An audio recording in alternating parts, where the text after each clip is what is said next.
नमस्कार।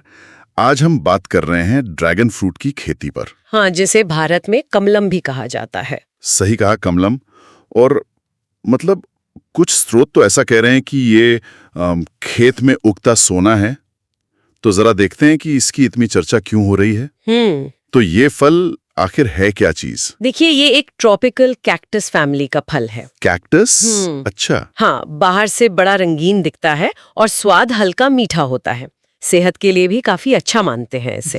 हाँ, सुना है इसमें विटामिन सी, फाइबर और वो ओमेगा 3, ओमेगा 6 फैटी एसिड्स भी होते हैं। बिल्कुल, काफी कुछ है इसमें। इसीलिए तो सुपर फूड वाली कैटेगरी में भी रखते हैं। अच्छा, और सबसे बड़ी बात शायद ये रही कि इसे पानी कम चाहिए। हाँ, ये बहुत महत्वपूर्ण है और पारंपरिक फसलों से ज्यादा मुनाफा भी दे सकता है ये। ठीक है, तो फिर इसकी गहराई में उतरते हैं। इसकी खेती होती कैसे है? क्या खास चाहिए इसके लिए? देखिए, इसकी खेती के लिए कुछ खास बातें ध्यान रखनी पड़ती हैं। जैसे तापमान, वो करीब 20 से 35 डिग्री सेल्सियस के बीच होना चाहिए। 20 से 35? ठीक है। हाँ, और बारिश मतलब मध्यम बारिश, साल में करीब 400 से 1300 मिलीमीटर। और धूप खूब चाहिए इसे। और धूप ज्यादा? हाँ, धूप अच्छी चाहिए। मिट्टी की बात करें तो वो रेतीली दोमट मिट्टी, जिसे सैंडी लोम कहते हैं, वो सबसे अच्छी है। रेतीली दोमट? हाँ, जिसमें पानी ना रुके। बिल्कुल, पानी का निकास अच्छा होना चाहिए। और पीएच लेवल जो है वो 5 से 7.0 के बीच। गोबर की खाद या कंपोस्ट जैसी जैविक खाद मिला दें तो और भी अच्छा। और पानी का क्या हिसाब है? आपने कहा कम लगता है, पर कैसे मैनेज करते हैं? हाँ, पानी की जरूरत कम है, ये इसकी खासियत है। ड्रिप सिंचाई मतलब टपक सिंचाई, वो सबसे बढ़िया तरीका है। Okay, drip. हाँ, क्योंकि पानी सीधा जड़ों तक पहुंचता है, वेस्टेज कम होता है। गर्मियों में समझ लीजिए हर 7 से 10 दिन में, और सर्दियों में 15-20 दिन में एक बार पानी देना काफी रहता है। अच्छा, और पौधे ये बीज से उगाते हैं या कोई और तरीका है? असल में बीज से फल आने में ना बहुत टाइम लग जाता है, कभी कभी 5 से 7 साल भी। ओ, इतना ज्यादा? हाँ, तो ज्यादातर किसान क्या करते हैं, कटिंग से तैयार पौधे लगाते हैं। कटिंग से? हाँ, उससे फल जल्दी आने लगता है। दूसरे साल से ही मिलना शुरू हो सकता है। 1 हेक्टेयर में करीब 1700 से 2000 पौधे लग जाते हैं। और ये बेल की तरह बढ़ता है ना, तो सहारा देना पड़ता होगा? हाँ, बिल्कुल, सहारे की जरूरत होती है।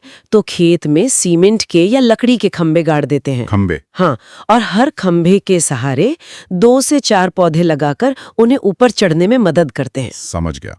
तो पौधे लग गए, सहारे पर चढ़ भी रहे हैं। अब इनकी देखभाल, खाद वगैरह का क्या सिस्टम है? हाँ, देखभाल तो करनी पड़ती है।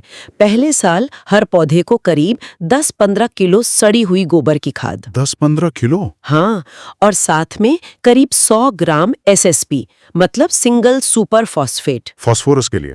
हाँ, फिर बाद के सालों में एनपीके का एक बैलेंस डोज देना होता है, नाइट्रोजन, फास्फोरस, पोटैश। उसकी मात्रा क्या रहती है अंदाजन?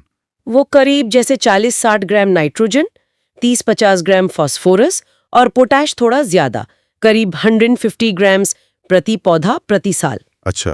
और हाँ, थोड़े माइक्रोन्यूट्रिएंट्स भी देने होते हैं। और पुरानी सूखी टहनियों की छटाई करते रहना पड़ता है।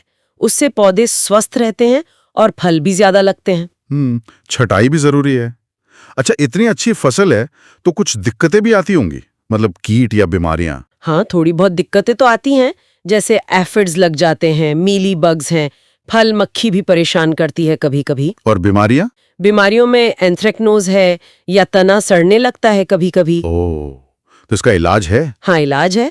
जैविक तरीके भी हैं, जैसे नीम तेल का स्प्रे काफी काम आता है। और जरूरत पड़े तो फिर रासायनिक दवाएं जैसे कॉपर ऑक्सीक्लोराइड या मैनकोजेब, ये फफूंद नाशक हैं।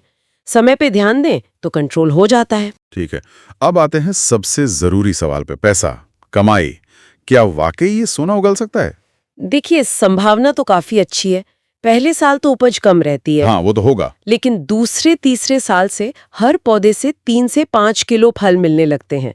और जब पौधा पूरा बड़ा हो जाता है, मतलब चौथे 5वें साल में, तब तो 10 से 15 किलो प्रति पौधा या उससे भी ज्यादा मिल सकता है। 10 से 15 किलो एक पौधे से? हाँ, तो 1 हेक्टेयर से कितना निकल जाता है? तो इस हिसाब से 1 हेक्टेयर से साल में 10 से 15 टन तक उपज हो सकती है। 10 से 15 टन? हाँ। और बाजार में रेट क्या मिलता है इसका? बाजार में इसकी मांग बढ़ रही है। अगर खेत से ही बेचते हैं तो भी 125 से 200 रुपए प्रति किलो तक मिल जाता है। खेत पर ही? हाँ। और अगर खुदरा बेचें या एक्सपोर्ट करें? तब तो 250 से 400 रुपए किलो या कभी कभी इससे भी ऊपर चला जाता है भाव। बाप रे, तो मुनाफा कितना बचता होगा अंदाजन? अनुमान यह है कि सारे खर्चे वगैरह निकालकर पहले साल शायद 3-4 लाख रुपए प्रति हेक्टेयर का नेट प्रॉफिट हो सकता है। पहले साल में 3-4 लाख? हाँ, और चौथे 5वें साल तक ये बढ़कर 6-7 लाख रुपए प्रति हेक्टेयर या कुछ किसानों ने तो इससे कहीं ज्यादा मतलब 10-15 लाख रुपए प्रति एकड़ तक भी कमाया है। प्रति एकड़? हाँ कमाल है। हाँ, तो पारंपरिक फसलों से तुलना करें, खासकर जहां पानी कम है, तो ये आंकड़े वाकई बहुत आकर्षक है। शायद इसीलिए इतना पॉपुलर हो रहा है। सही बात है। क्या सरकार भी इसमें कुछ मदद कर रही है? कोई स्कीम्स वगैरह हैं? हाँ, सरकार भी इससे बढ़ावा दे रही है। जैसे उत्तर प्रदेश में एक योजना है यूपी एग्रीज। UP agrees? हाँ, उसके तहत 18 जिलों में किसानों को 40% तक सब्सिडी मिल रही है और 30,000 रुपए प्रति हेक्टेयर का अनुदान भी है। अच्छा। अकेले मिर्जापुर जिले में ही करीब 2600 हेक्टेयर में खेती हो रही है और मदद के लिए सेंटर्स ऑफ एक्सीलेंस भी बन रहे हैं। बढ़िया है। उत्तराखंड ने तो अपनी अलग ड्रैगन फ्रूट पॉलिसी ही बना दी है और सब्सिडी देने के लिए ई-रूपी वाउचर सिस्टम भी यूज कर रहे हैं वो लोग। ई-रूपी से?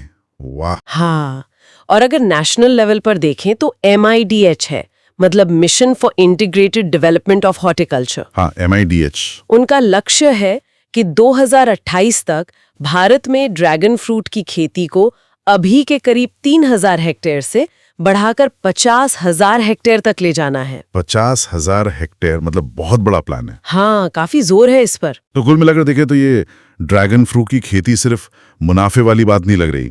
ये कम पानी में होना, सेहत के लिए फायदेमंद होना और ऊपर से सरकारी मदद, ये सब मिलकर इसे भारतीय खेती में एक बहुत ही दिलचस्प मतलब विविधीकरण का विकल्प बना रहे हैं। बिल्कुल सही कहा आपने।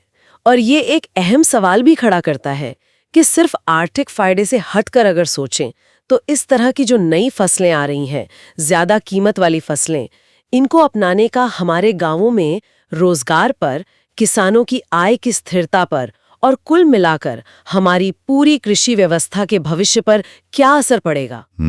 ये सोचने वाली बात है। हाँ, इस पर विचार करना जरूरी है।